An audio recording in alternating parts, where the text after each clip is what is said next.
I was sorting through Richard's sweaters when my phone buzzed. Unknown number. I almost didn't answer, but something made me swipe to accept. Mrs. Blackwell? This is Dr. Monica Chen from Riverside Memorial. I need to see you. Today. Alone. Her voice was tight, strained. Don't bring your son-in-law, please. This is about Richard's final days in the ICU. My hand went cold. Richard had been gone for 5 months. 5 months of learning how to breathe without him, how to sleep in a bed that felt too big, how to make coffee for 1 instead of 2.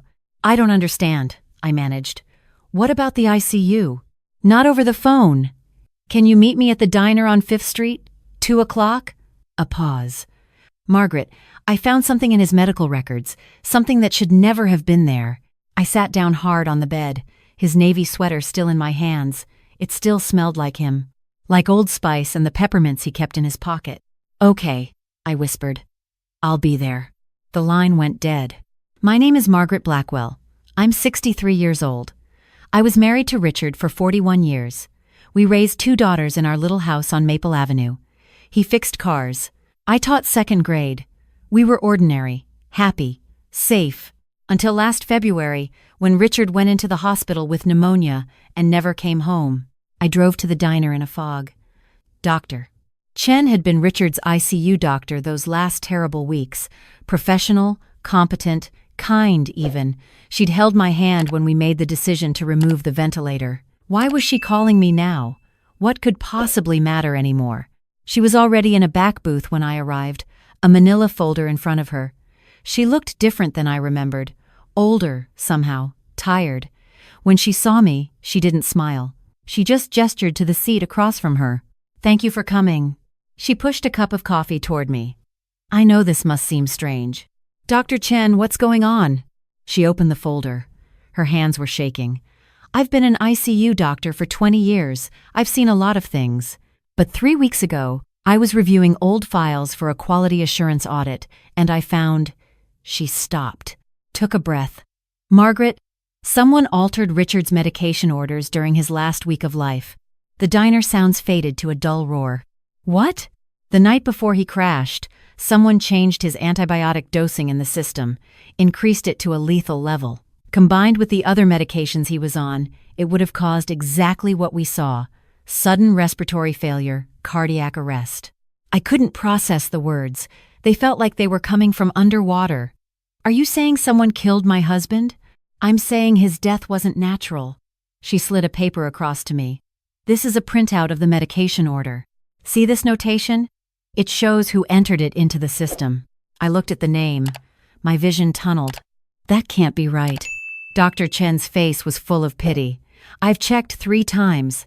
The login credentials belong to Philip Mercer, your son-in-law. Philip. My daughter Claire's husband of 6 years. Philip, who worked as a nurse at Riverside Memorial. Philip, who had been so attentive during Richard's hospitalization, always checking on him, always asking the doctors questions, always there. There has to be a mistake. My voice didn't sound like mine. Philip loved Richard. He wouldn't.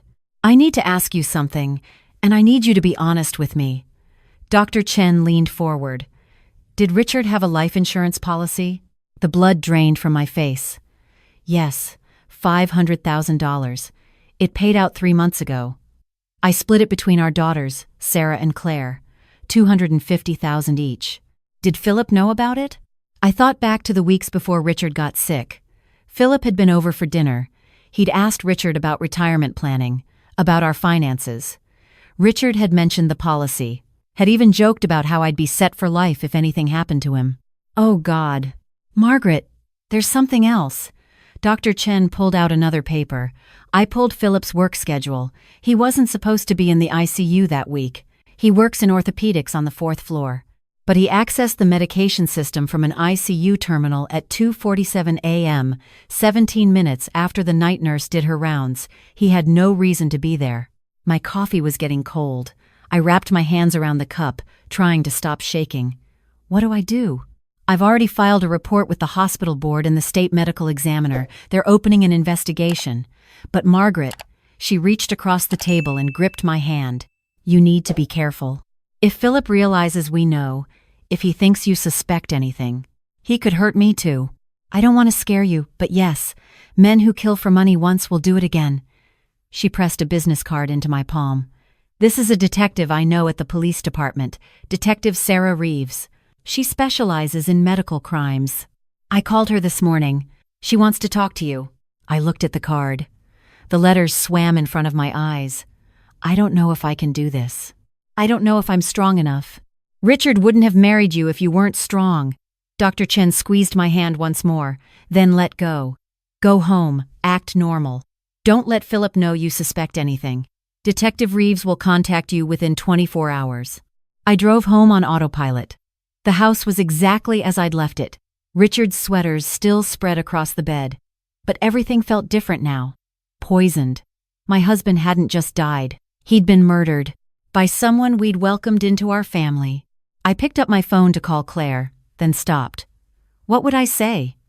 Your husband killed your father for insurance money? She wouldn't believe me. She'd think grief had driven me crazy. I needed proof. Real proof.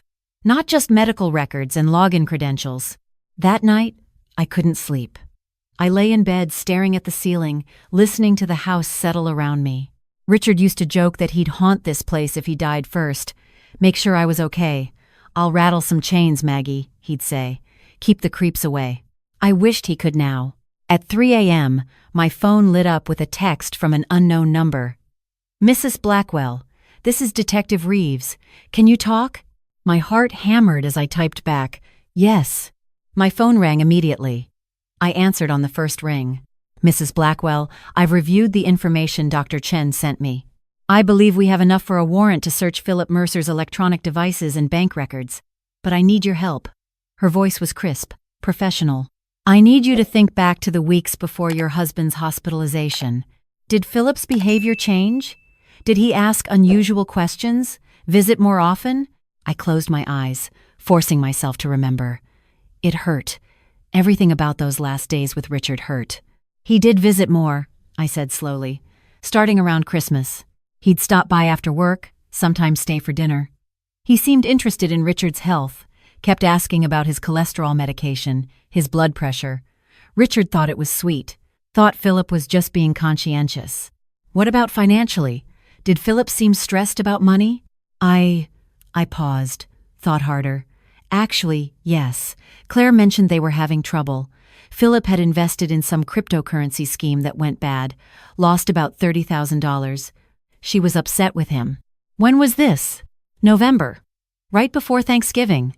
Detective Reeves was quiet for a moment. Mrs. Blackwell, I think Philip planned this for months. He lost money, knew about your husband's life insurance, and saw an opportunity. He has access to the hospital system. He knew how to make it look natural. Rage flooded through me, hot and sharp. So what do? How do we prove it? We need to be smart. Philip is clearly intelligent and careful. If he realizes we're investigating, he could destroy evidence. I need you to act completely normal. Can you do that? What does normal look like when your son-in-law murdered your husband? I know this is impossible. But if Philip suspects anything, we could lose our chance at justice. Can you do it for Richard? I thought about my husband. About his laugh, his terrible dad jokes, the way he'd bring me coffee in bed every Sunday morning. About how he'd never get to walk Sarah down the aisle next year, never meet the grandchildren we'd dreamed about. Yes, I said. I can do it. Good.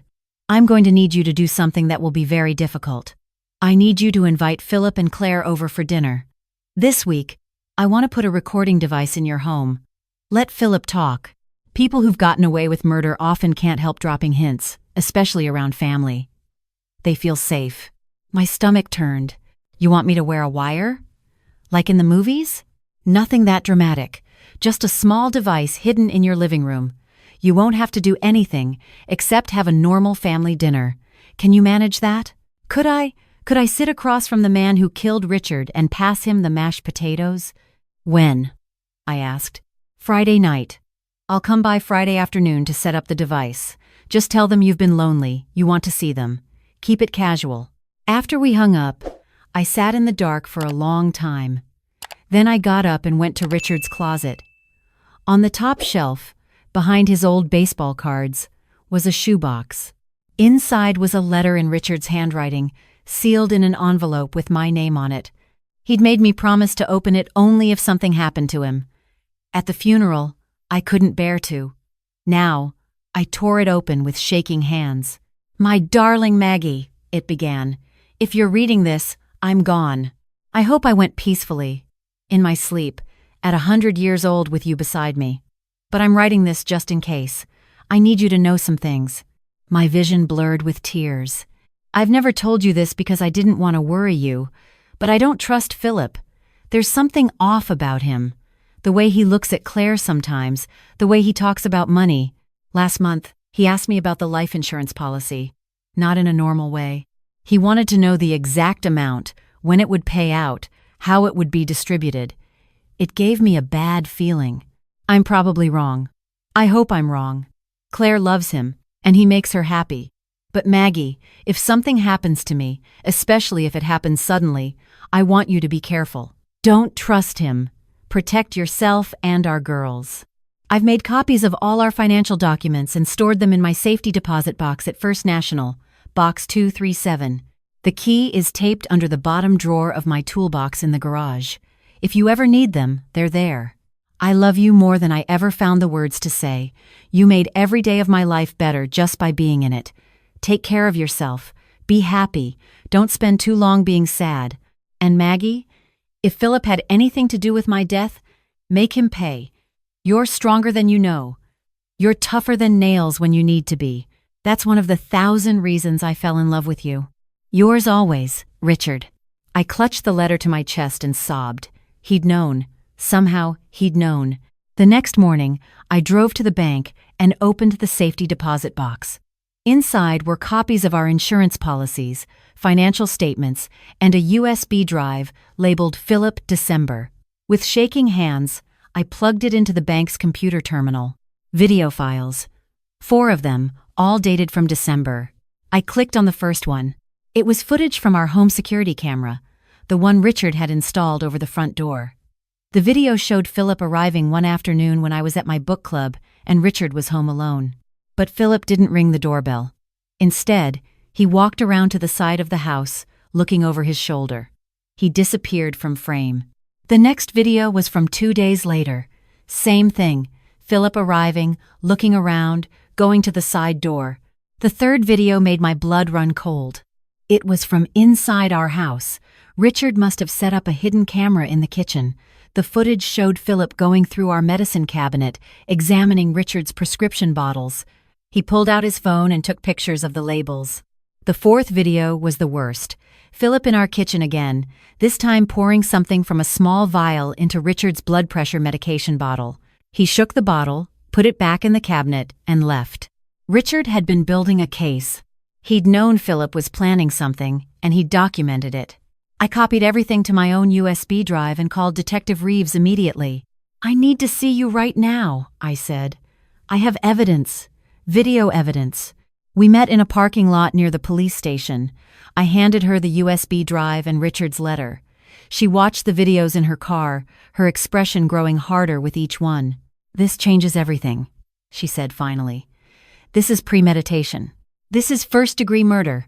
Mrs. Blackwell, your husband was a smart man. He was trying to protect me."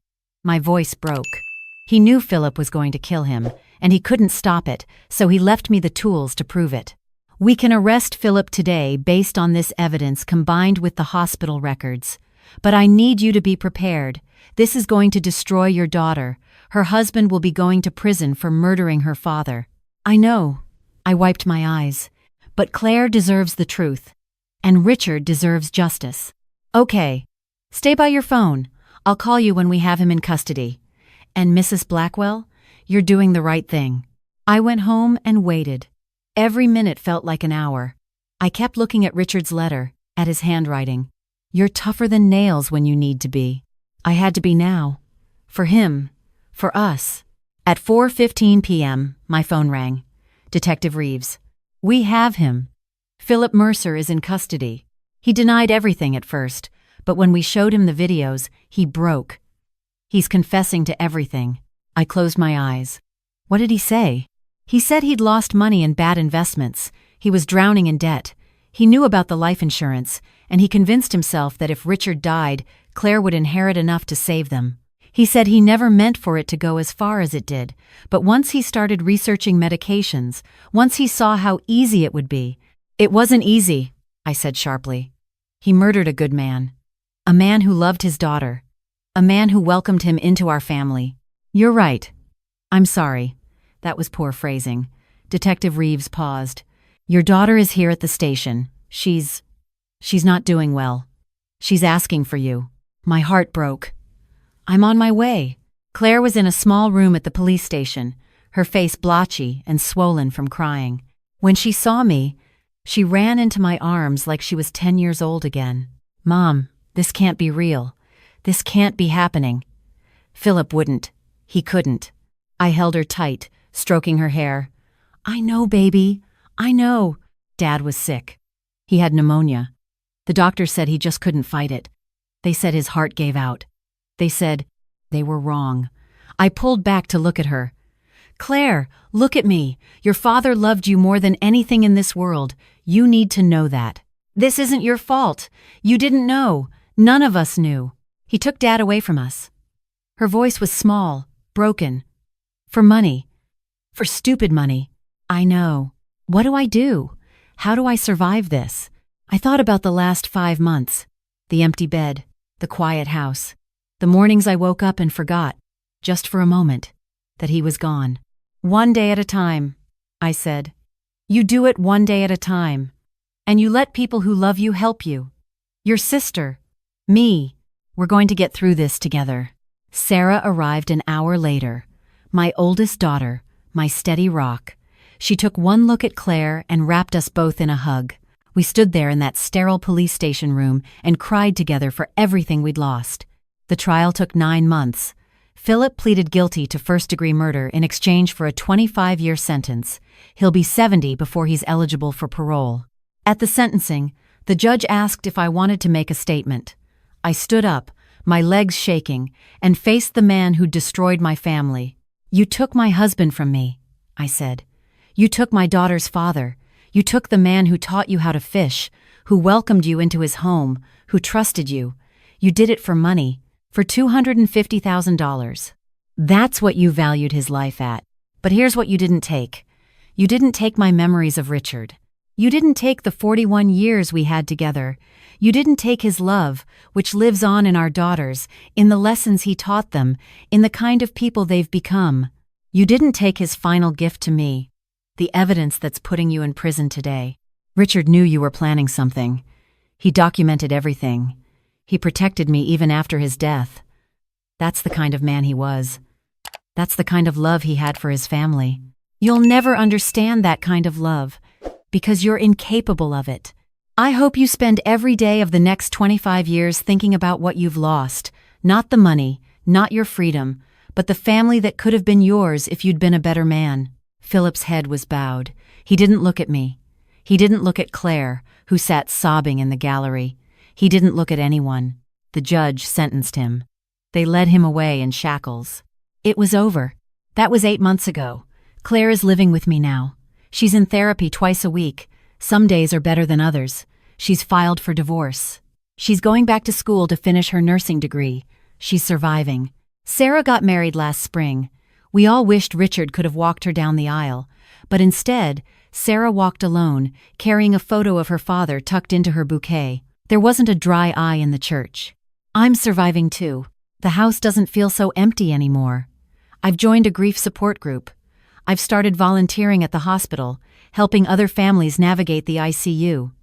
Doctor, Chen and I have become friends, and I talk to Richard.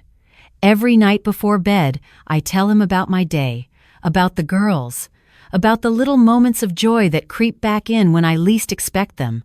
I like to think he hears me. I like to think he knows we're okay. Last week, I was cleaning out the garage and found another letter. This one was tucked into his toolbox, in an envelope marked, "Open on your first birthday without me." Inside was a single page. "Happy birthday, my love. I wish I could be there to spoil you rotten like I did every year. Remember that birthday when I burned the cake so badly the fire alarm went off? Or the year I tried to surprise you with breakfast in bed and dropped the entire tray on the bedroom floor? I was never good at the big romantic gestures, Maggie, but I loved you in the small moments. In the quiet mornings. In the way you hummed while you folded laundry. In your terrible singing voice in the car. In the way you always fell asleep during movies but denied it when I called you out. If you're reading this, it means I'm not there to make you breakfast in bed and probably burn it. It means I can't give you the ridiculous oversized card I always bought. It means another year has passed without me. But I'm still loving you, Maggie. Wherever I am, I'm still loving you. Every single day. Make yourself that chocolate cake you love, the one from your mom's recipe. Have a slice for me, and know that loving you was the greatest gift of my life. Happy birthday, my darling girl. Richard. I made the chocolate cake. I ate a slice with Claire and Sarah, and we toasted Richard with cheap wine and told stories about him until we were laughing through our tears. The truth is, grief doesn't end. It just changes shape. It becomes something you carry with you instead of something that carries you. Some days it's lighter than others. Some days it's so heavy I can barely stand. But I'm standing. I'm living. I'm honoring Richard by refusing to let Philip's cruelty destroy me. If you're reading this, and you're grieving, if you've lost someone you love, if you're trying to find your way through the darkness, I want you to know, you're stronger than you think. You're tougher than nails when you need to be. And the love you shared? Nobody can take that from you. Not death. Not betrayal, not even murder. That love is yours forever. Trust your instincts, protect the people you love, and if someone you trusted betrays you, fight back. You have more strength inside you than you know. Richard taught me that.